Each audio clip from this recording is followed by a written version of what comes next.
If you are a fall lover and an early riser, these next several days are for you. Let's neglect the afternoons here for a little bit because I'll be honest with you, we've still got lots of 90s coming our way, but at the very least, starting Friday morning, we'll be back down below 65 for several mornings. That continues all the way through the end of the weekend. Then it does get a little bit warmer, a little bit more humid as we head into next week, but at this point, we will accept the humidity. The only problem is that added layer of humidity still comes with high pressure. This high pressure ridge, while a lot of activity happens across good portions of the lower 48, especially the West Coast, still stays put for the most part over the state of Texas. There's some hope that we can really get the jet stream a little bit more active for the second half of the month, but at least from now all the way through the end of this weekend and very likely through the end of even next week, we are going to stay dry, not only here, but across just about the entire state of Texas. Western Texas likely to tap in from some eastern Pacific moisture from a couple different systems out that way.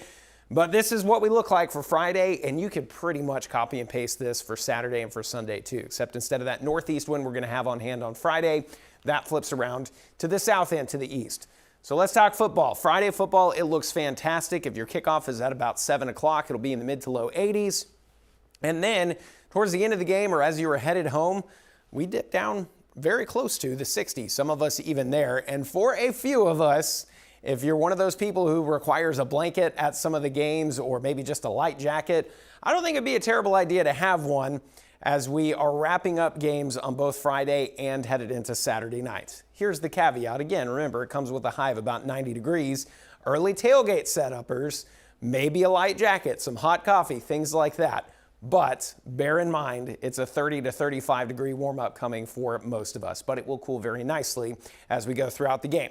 That kick for Aggie Game Day a little bit earlier, so we are expecting things to stay a little bit warmer there, obviously, but I think we'll be in the 70s by the end of halftime there for the Florida game. So it should be a very, very pleasant evening out there for all involved. And then we go through the rest of the weekend, and it's more of the same, just a little bit warmer, I think, on Sunday morning and a little bit warmer as we get next week started.